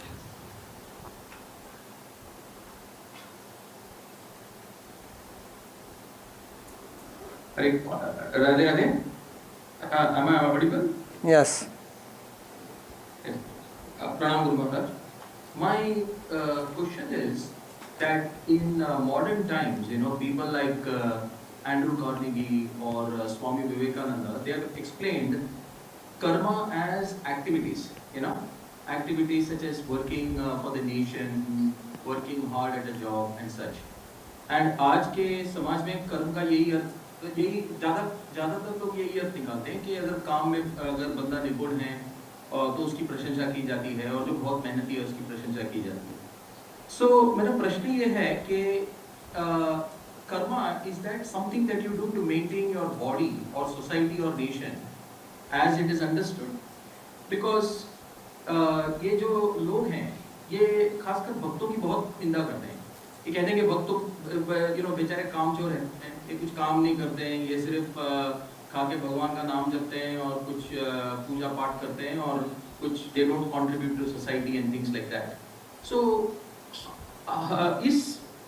हमें कर्म का क्या तात्पर्य, what is the actual definition of karma? Is it, as you said a minute ago, you are giving a class and you just said that is also karma. Is karma something you do to maintain your body, society or nation? Or is karma just any activity which is performed with your mind, body and senses? आप इस विषय पर थोड़ा can you please give your thoughts? Thank you. तो उनका प्रश्न वास्तव में यही है कि कर्म क्या है. कुछ लोग कहते हैं कि जो भक्त लोग हैं वो तो कुछ करते नहीं हैं और केवल जप करते हैं, कीर्तन करते हैं और समाज में कुछ भी सहयोग नहीं देते हैं. और विवेकानंद जी, एंड्रयू कार्नेगी इत्यादि कहते हैं कि कर्म करो, जो कर्म करता है उनकी प्रशंसा होती है. तो कर्म, जैसे मैंने पहले कहा, कर्म करने के हमारे पास 3 यंत्र हैं. एक हमारा मन है जिससे हम मानसिक कर्म करते हैं. जैसे कुछ लोग प्लान बनाते हैं, जैसे आर्किटेक्ट है तो मन से ही तो सोचता है. या जो लोग पेंटिंग करते हैं, पेंटिंग करने से पहले तो उनके मन में एक कुछ खाका आता है. जो लेखक हैं, पुस्तक लिखते हैं, या इवन जो साइंटिस्ट हैं, वैज्ञानिक हैं, तो मन से काम करते हैं. ये कम मिलेगा आपको कि कोई व्यक्ति केवल मन से ही काम कर रहा है और वाणी से और शरीर से कुछ भी नहीं करता है. ऐसा तो होगा नहीं, लेकिन मन से भी तो कार्य होता है ना. जितने भी बड़ी बड़ी आज आप ये अन्वेषण, इन्वेंशन देख रहे हैं, तो ये सब मन के कारण ही हुई हैं, मानसिक कर्म के कारण. तो मानसिक कर्म उसको बोलते हैं. आप किसी कंपनी में मैनेजर हैं, मैनेज करते हैं, प्लान करते हैं, तो पहले प्लान करते हैं, तो प्लानिंग तो मन से ही होती है ना, या हाथ पैर से होती है, या मुख से होती है. वाणी से तो फिर आप उसको बाहर प्रकट करते हैं.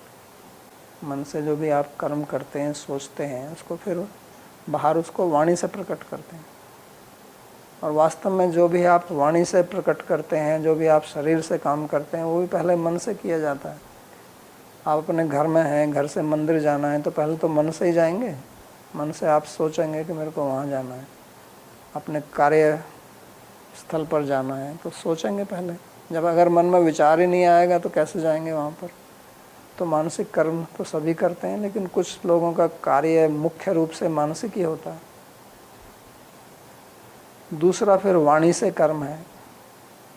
तो जितने भी अध्यापक हैं, लेक्चरर हों, प्रोफेसर हों, गायक हैं, जो संगीत गाते हैं, तो वो वाणी से, वाणी का प्रयोग करते हैं. ये उनका कार्य है. उसमें मन भी रहता है, मन तो सबके साथ ही रहता है, लेकिन उनका मुख्य कार्य वाणी से है. वकील हैं, कोर्ट में चले जाए तो काम किससे करता है? बोलता ही है ना वहाँ पर.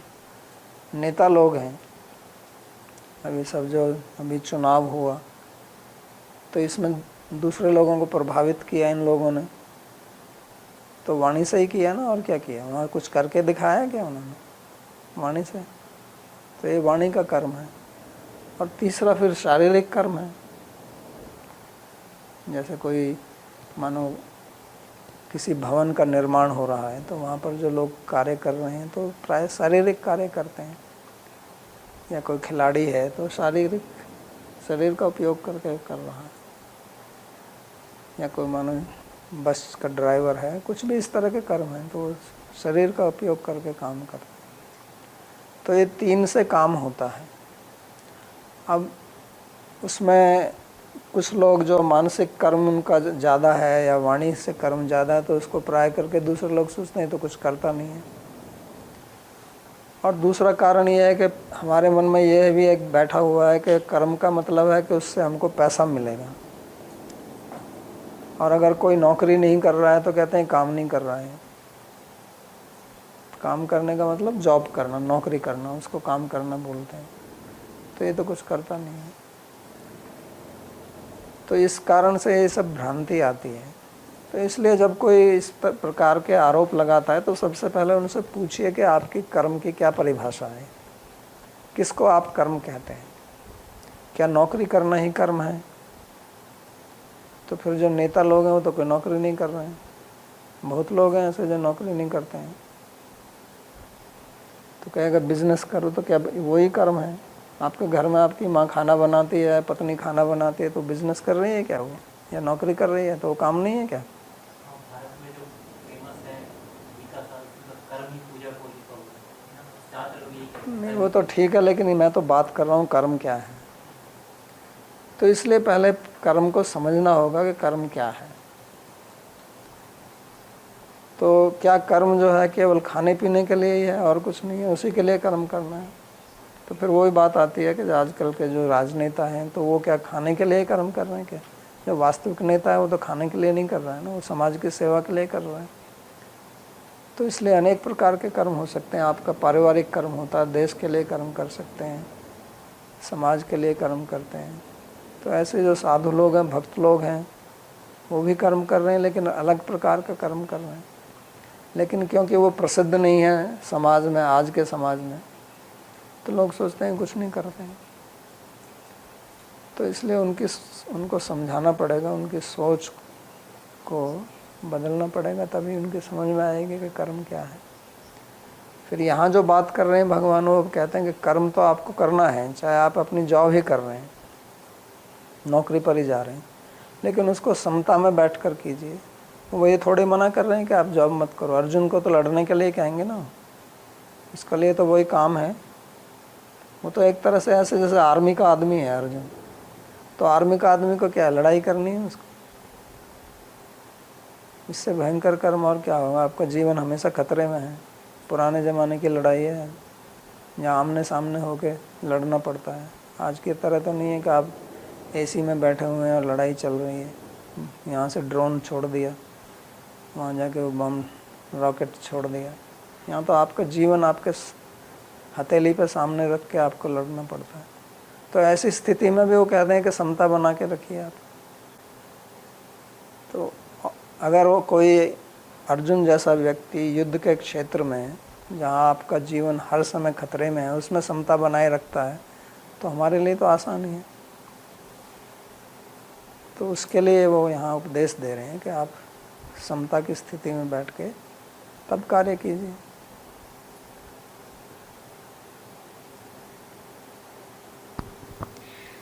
जिम जी कहते हैं कि वे आपके कोर्सेस का बहुत ही उत्साह के साथ अनुसरण करते हैं और उन्हें लगता है कि यह इससे उन्हें उनका बहुत अच्छा हो रहा है। और वो यह भी कहेंगे कि उन्हें इस बात पर बहुत विश्वास है कि आपका विश्वास कृष्णा पर है, लेकिन उनके लिए बहुत कठिन है कि वह भगवान की किसी साकार रूप में विश्वास कर सकें। उनका भगवान कृष्ण में इतना विश्वास दृढ़ नहीं है और उनको अभी भी यही लगता है कि भगवान निराकार रूप में रहते हैं। वे सुबह साधना करने का प्रयास करते हैं जिसमें वे महामंत्र का जप करते हैं, लेकिन उन्हें लगता है कि फिर भी भगवान को निराकार मानने के कारण उनका जपा इतना अच्छा नहीं हो रहा है।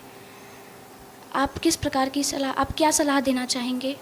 मेरे लिए कैसा नियम अच्छा है, ऐसा वो पूछते हैं। तो आप जप करते रहिए और जप करने से ही आपके अंदर स्पष्टता आएगी कि भगवान निराकार हैं, साकार हैं। लेकिन इतना तो आप समझ सकते हैं कि निराकार पर आप ध्यान नहीं लगा सकते। आप निराकार में आपका भाव है, आपका विश्वास है, लेकिन निराकार पर तो आपका मन कहीं स्थिर हो नहीं सकता, क्योंकि निराकार वस्तु का ध्यान नहीं किया जा सकता।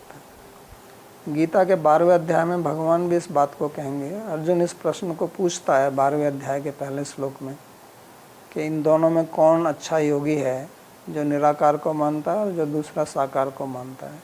तो भगवान कहते हैं कि दोनों ठीक हैं, लेकिन निराकार के लिए बहुत कष्टदायक स्थिति रहती है। तो उसका कारण यही है कि वो अपने मन को कहीं स्थिर नहीं कर सकता है, क्योंकि निराकार वस्तु पे मन कैसे लगाएंगे आप?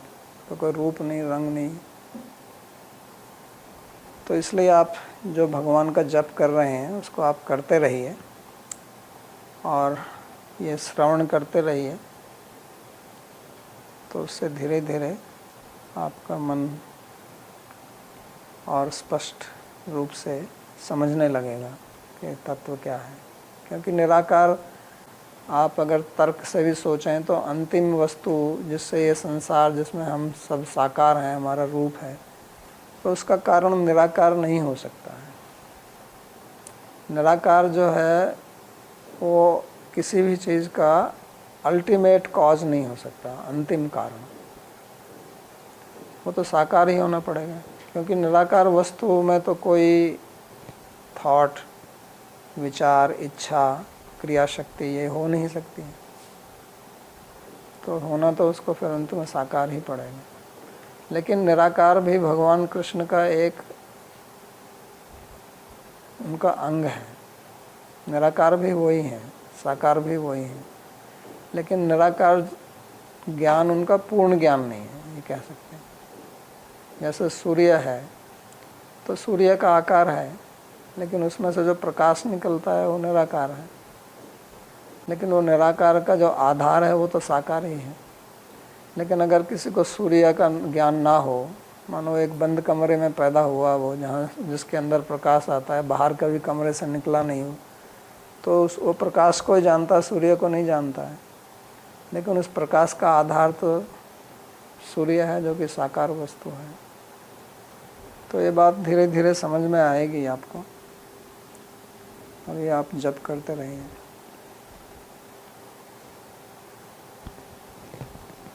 संदीप जी कृपया अपना प्रश्न पूछें।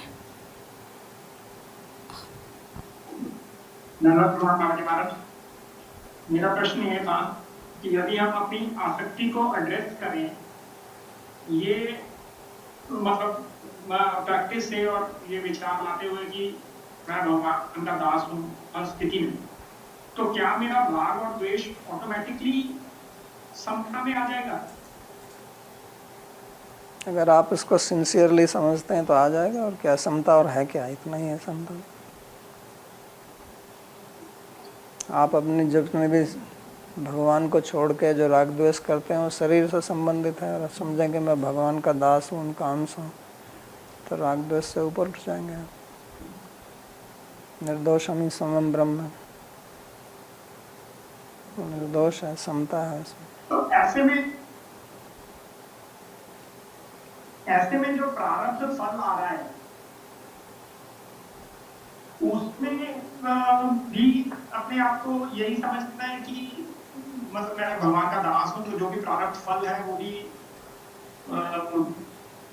अगर आप कहीं कंपनी में काम करते हैं, किसी कंपनी के आप एम्प्लॉय हैं, और फिर आपके ऊपर कुछ प्रारब्ध कर्म का फल आ रहा है, तो उस समय क्या आप कंपनी के एम्प्लॉय नहीं हैं? क्या कंपनी के एम्प्लॉय तभी हैं जब आप कंपनी में जाते हैं, उसके बाहर नहीं हैं? तो जब आप भगवान के दास हैं तो दास ही हैं, चाहे प्रारब्ध फल आए ना आए, जैसा भी आए।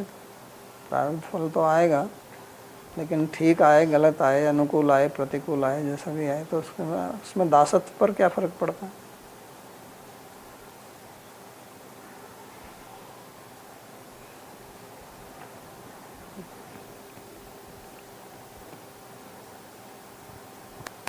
बाबा जी, यदि हमारी अधिकतर इच्छाएं या सभी इच्छाएं राग द्वेष से ही उत्पन्न होती हैं, तो क्या कोई मूल रूप में असल में कोई इच्छा है? अगर कोई राग द्वेष से मूल परे, रूप में हमारी इच्छा है सुखी होने की, ये मूल इच्छा है। सबकी जो मूलभूत इच्छा है वो है कि मैं सुखी रहूं और दुखी ना हूं, और इसी से फिर सारी दूसरी इच्छाओं का उद्गम होता है।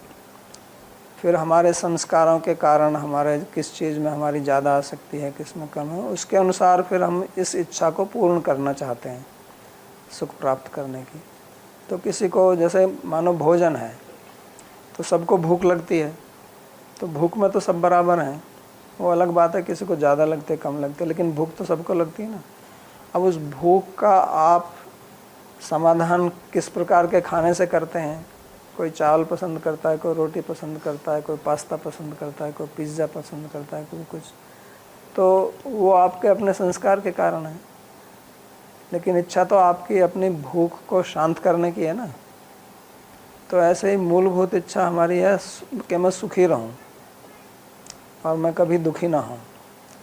अब उसकी प्राप्ति आप कैसे करना चाहते हैं, वो सब हमारे ज्ञान के ऊपर, हमारे संस्कार के ऊपर, हमारी जो समाज की स्थिति है, हमारी अपनी पारिवारिक स्थिति है, उसके अनुसार हम करते हैं। तो उसके कारण सब ये विचित्रता आती है।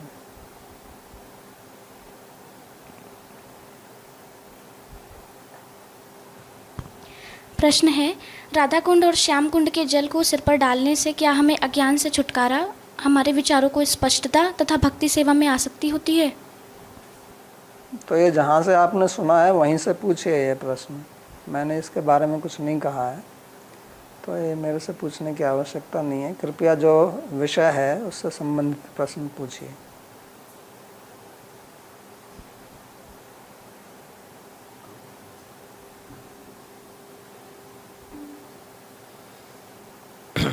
तो क्या हर नकल प्रतिस्पर्धा के कारण होती है? किसी तो मेरा प्रश्न है कि क्या हर एक नकल, हर एक नकल, इमिटेशन प्रतिस्पर्धा से के कारण होती है? हाँ, उसके पीछे प्रतिस्पर्धा रहती है, वो आपकी चाहे समझ आए या ना आए, लेकिन वो रहती है।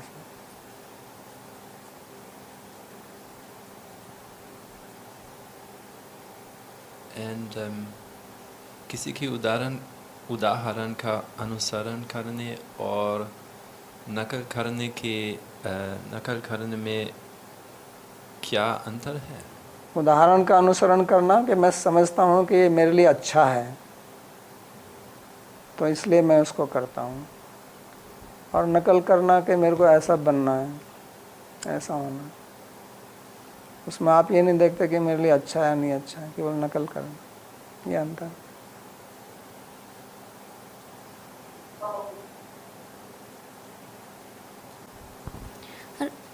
राम राम जी, कृपया अपना प्रश्न पूछें। जी राधे राधे महाराज जी, बहुत बहुत धन्यवाद महाराज जी क्लास के लिए। महाराज जी, मेरा प्रश्न यही था कि जैसे महाराज जी जैसे कि मान लीजिए मैं जैसे दिल्ली से वृंदावन आ रहा हूँ महाराज जी, तो महाराज जी जैसे ये एक तरह से कर्म है, लेकिन महाराज जी वृंदावन पहुंचना मेरा एक तरह से टारगेट है महाराज जी। तो एक तरह से क्या है? वृंदावन पहुंचना मतलब वृंदावन आना एक तरह से मेरा टारगेट है अगर मैं दिल्ली से निकलता हूँ महाराज जी। तो महाराज जी जैसे एक तरह से ये टारगेट तो मेरे दिमाग में लगातार रहना ही चाहिए ना, ताकि मैं रास्ते में कहीं भटक ना जाऊं, मतलब कहीं रुक ना जाऊं या कहीं अपनी जगह पे पहुंचने के लिए किसी और रास्ते पे निकल जाऊं। तो इसी तरह महाराज जी मैं ये जानना चाहता हूँ कि कर्म करते हुए भी हमारा टारगेट तो हमारे माइंड में, या रिजल्ट जिसे कहते हैं एक तरह से वही टारगेट है, वो हमारे माइंड में हमेशा होना चाहिए ना, ताकि हम अपने फोकस पे लगे रहें कि हम भटक ना जाए, कहीं दूसरा काम ना शुरू कर दें, या जो हमारा मेन टारगेट है। तो ये जानना चाहता हूँ। तो इसलिए उस बात को फिर से समझ लीजिए कि जो भगवान कह रहे हैं कि कर्मण्येव अधिकारस्ते माँ फलेषु कदाचन है, तो मैंने कहा था कि फल में आपका स्वातंत्र नहीं है। वो ये नहीं कह रहे हैं कि आपको फल नहीं मिलेगा या फल के बारे में सोचना ही नहीं है। दो चीज़ें हैं, एक तो उसमें आपका स्वातंत्र नहीं है और इसलिए उसमें आसक्ति मत रखिए, क्योंकि उसमें अगर आसक्ति होगी और वो नहीं मिलेगा तो तब आप दुखी होंगे। तो इस बात को समझा रहे हैं। अब अर्जुन लड़ेगा तो वो जीतने के लिए लड़ रहे हैं वो, लेकिन अगर जीत नहीं होती है तो उसके बाद ये नहीं कि अब मैं आत्महत्या कर लूँ, मैं हार गया, इतना बड़ा वीर था और मेरी हार हो गई। तो आसक्ति जब रहती है और वो चीज़ नहीं मिलती है तो आदमी फिर दुखी हो जाता है, और दुखी होने के कारण उसमें फिर विषाद आता है, जैसा अर्जुन को हुआ, क्योंकि उसकी आसक्ति थी ना इन लोगों में। तो अपने कर्तव्य कर्म को भूल गया वो, और आसक्ति के कारण उसमें विषाद आ गया, और विषाद आने से फिर बुद्धि धूमिल हो जाती है, फिर व्यक्ति ठीक से सोच नहीं सकता है क्योंकि उसका विवेक नष्ट हो जाता है।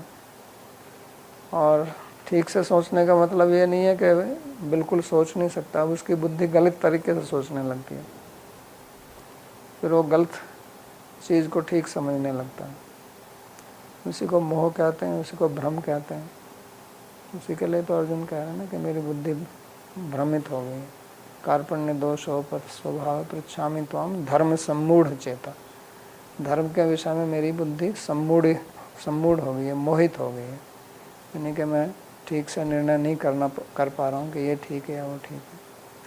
तो इसलिए हमें अपना गोल को तो हमारा प्रयोजन तो है ही, प्रयोजन को ठीक से समझना पड़ेगा। जैसे हमारे भक्ति मार्ग में तो हमारा प्रयोजन है कि हमें भक्ति प्राप्त करनी है, भगवत प्राप्ति करनी है, ऐसा थोड़ी कि हम उसके बारे में सोचे ही ना। लेकिन अब आपने सुना कि भगवान का नाम तो एक बार जप करने से सब पाप काट देता है। अब मैं तो रोज़ जप कर रहा हूँ, फिर मेरे ऊपर ये समस्या क्यों आ रही है, ऐसे आता है ना। तो फिर उसके सोचें कि अरे ये तो है नहीं इस तरह से, क्योंकि आपने चालू किया था कि अब मैं थोड़ा सा जप करूँगा, फिर अब मैं कभी बीमार नहीं होऊंगा, कोई पूर्व जन्म का फल नहीं आएगा। क्योंकि ये तो कहते हैं कि कीर्तन में ताली बजाने से सब पाप जो हैं वो पक्षी की तरह उड़ जाते हैं, सुना होगा ना आपने। तो ये तो हुआ नहीं, तो आप उसमें फल में अटक गए अब, तो फिर उसमें आदमी थोड़ा विषाद में चला जाता। तो प्रयोजन को ठीक से समझना, और प्रयोजन हमारा उद्देश्य है, उसको प्राप्त करने के लिए पूरा प्रयास करना। लेकिन उसमें हमेशा ये नहीं है कि कल ही सफलता मिल जाएगी। इससे रूप गोस्वामी जी कहते हैं उत्साह निश्चय धैर्य। उत्साह से, निश्चय से, धैर्य से। धैर्य शब्द का इसलिए प्रयोग कर रहे हैं।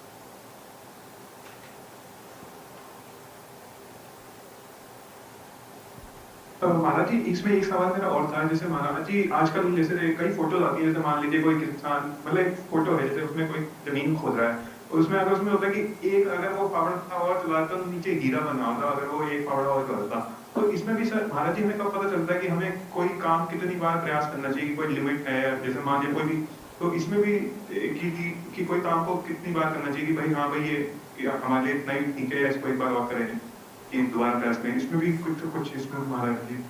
अब ये तो काम देख के बताना पड़ेगा, इसके बारे में कोई जनरल उत्तर नहीं है, सामान्य उत्तर। ये तो विशेष कौन सा काम आप कर रहे हैं उसको सोच के देखना पड़ेगा।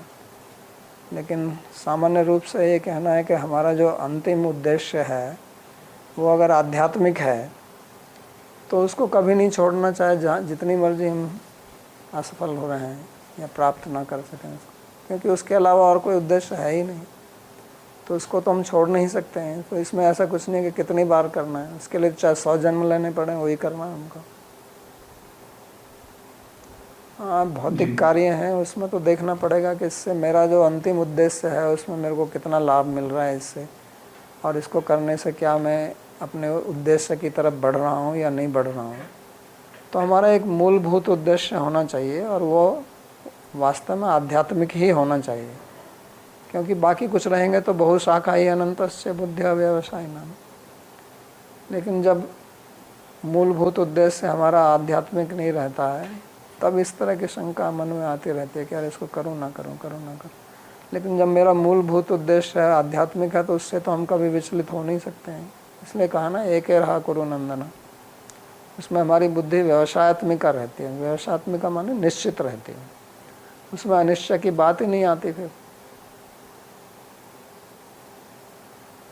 जी जी। अच्छा महाराज जी एक सवाल और है, जैसे आजकल एक जैसे डायलॉग रहते हैं कि जैसे कोई कि ऐसे जैसे मान लीजिए एक डायलॉग है कि जैसे किसी चीज को पूरे दिल पे जाओ तो पूरी यूनिवर्स उसमें तुम्हें मिलाने की कोशिश में लग जाती है। जैसे आजकल एक डायलॉग्स बहुत फेमस है, तो एक तरह से महाराज जी की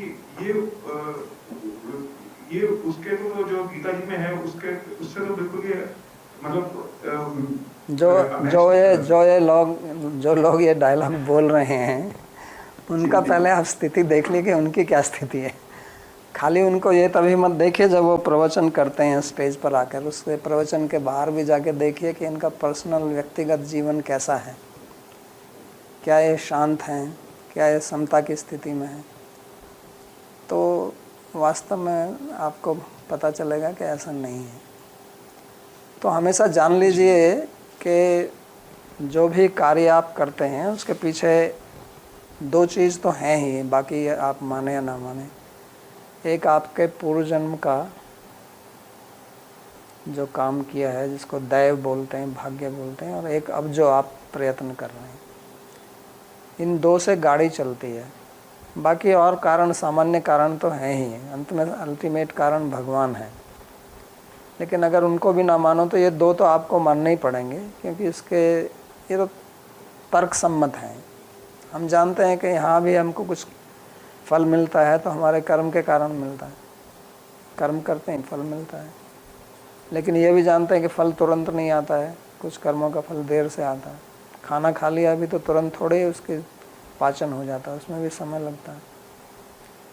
तो इसलिए इन दो चीज़ों को समझ के आपको चलना पड़ेगा। तो ये कहना कि मैं अभी केवल मैं, ये जो सोचने वाली बात है कि पूरा यूनिवर्स आपके पीछे लग जाता है, तो फिर आपका जो पूर्व कर्म है उसका क्या होगा,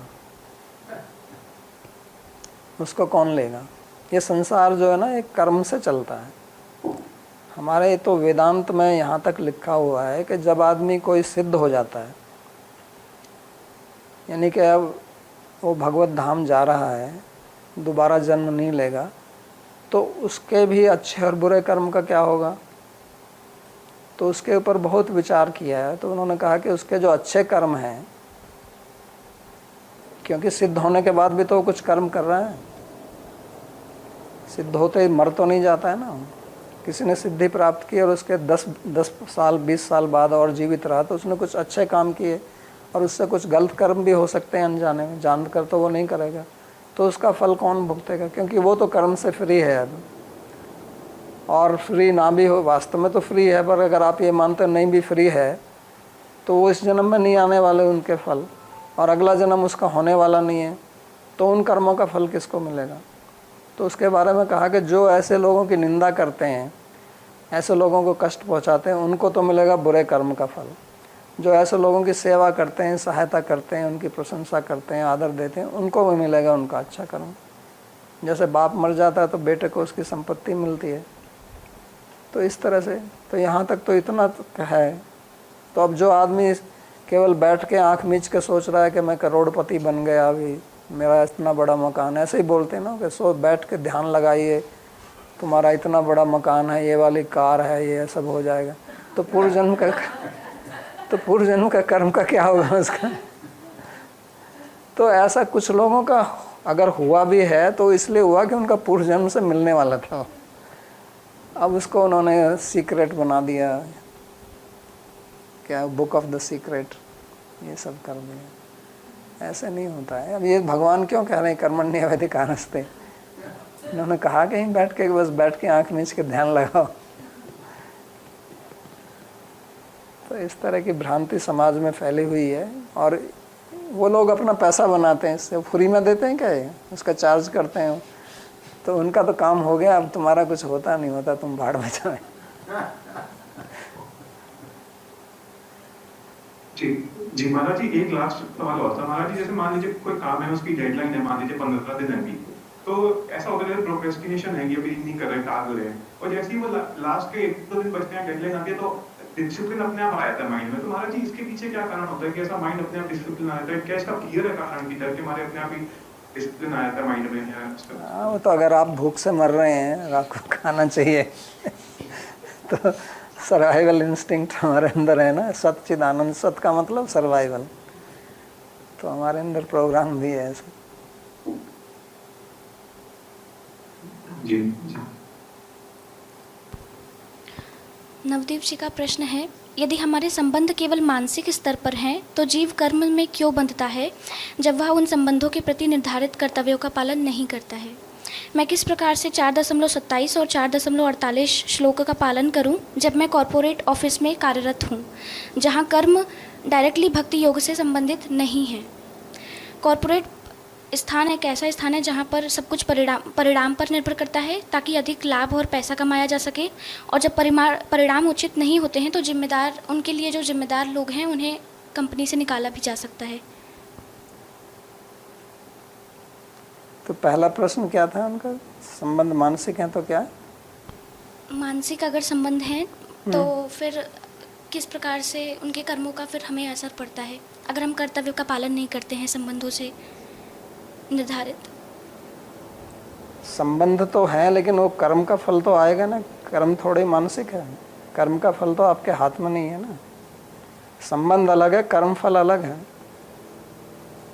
आपके किसी से संबंध हैं, आपके पिता हैं, माता हैं, उनके प्रति आपका कर्तव्य है, तो संबंध तो आपके मन में ही है, बाहर तो कुछ दिखाई नहीं देता है।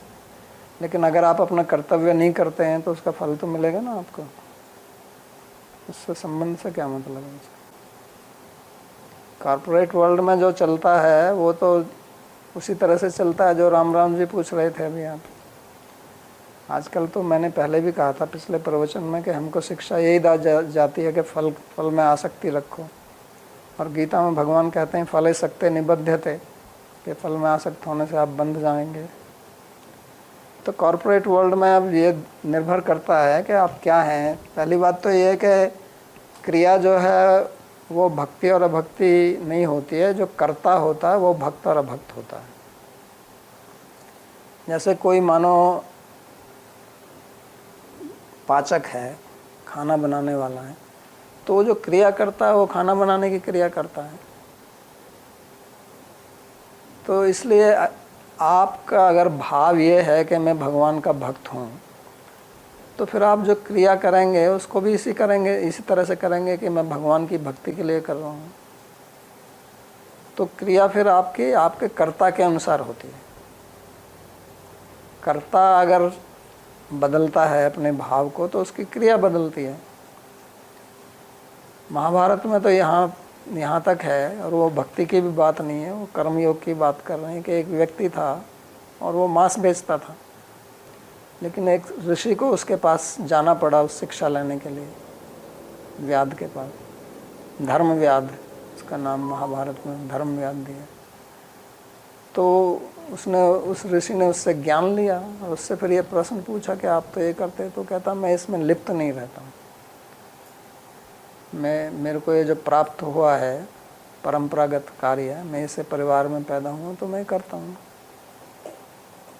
तो इसलिए आपका जो कार्य है वो चाहे कुछ भी हो, चाहे आप कॉर्पोरेट में हो, चाहे बिजनेस करते हो, लेकिन आपका अंदर से भाव ये रहना चाहिए कि मैं भगवान का भक्त हूँ और ये मैं भगवान ने ये कर्म मेरे लिए नियत किया है, इसलिए मैं इसको कर रहा हूँ।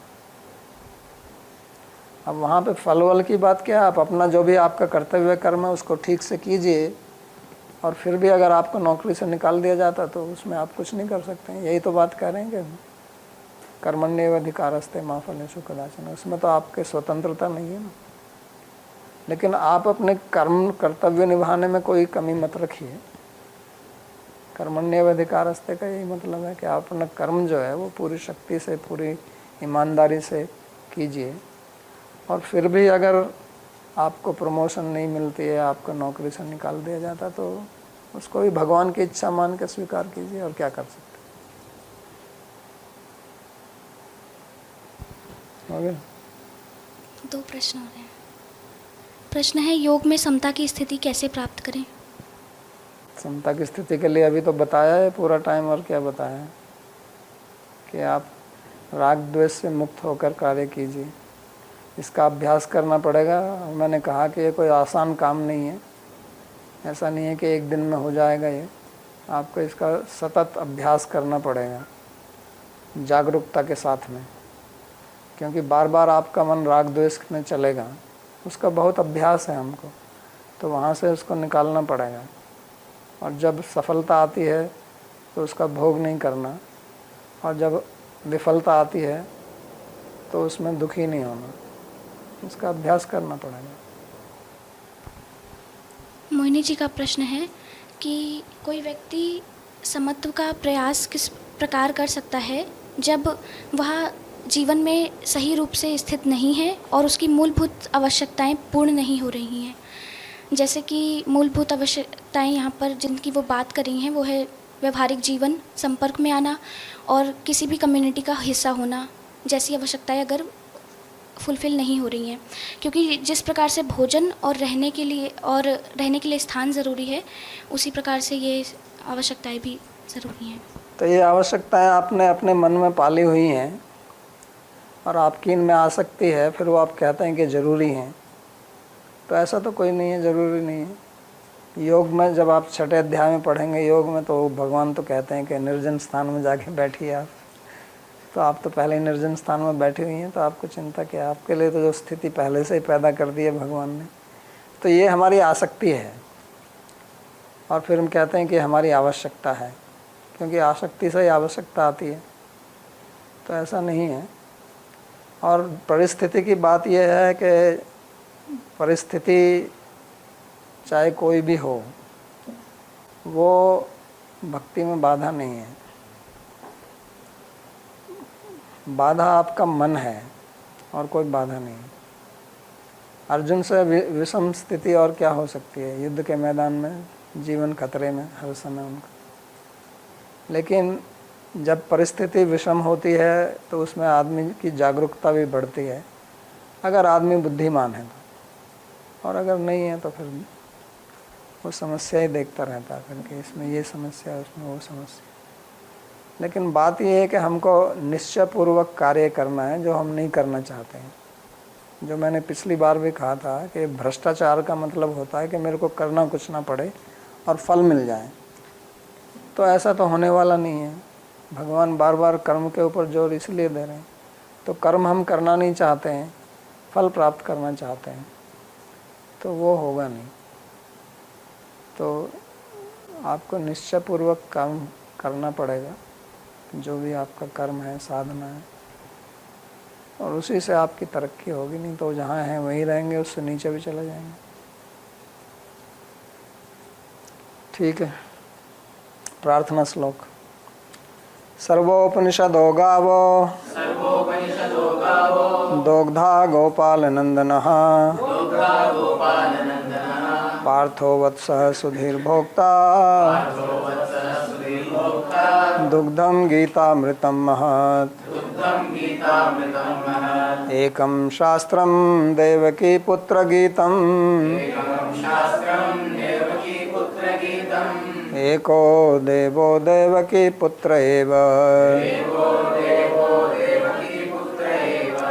एको मंत्रस्तस्य नामानि यानि कर्माप्येकं तस्य देवस्य सेवा कार्पण्यदोषोपहतः स्वभावः पृच्छामि त्वां धर्म सम्मूढचेतः यच्छ्रेयः स्यान्निश्चितं ब्रूहि तन्मे शिष्यस्तेऽहं शाधि मां त्वां प्रपन्नम् यत्र योगेश्वरः कृष्णो यत्र पार्थो धनुर्धरः तत्र श्रीर्विजयो भूतिर्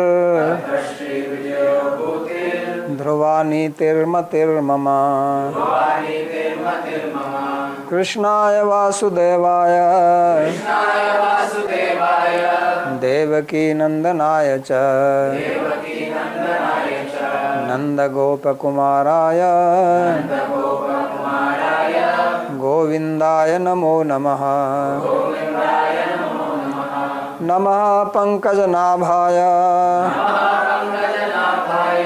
नमः पंकजमालिने नमः पंकजनेत्राय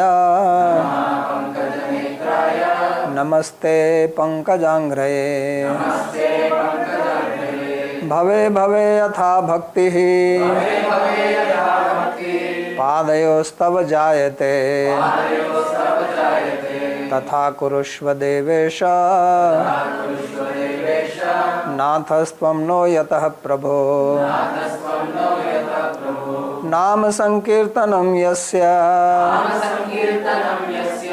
सर्वपाप प्रणाशनम् प्रणामो दुःखशमनं तं नमामि हरिं परम् हरि ओम तत्सत्।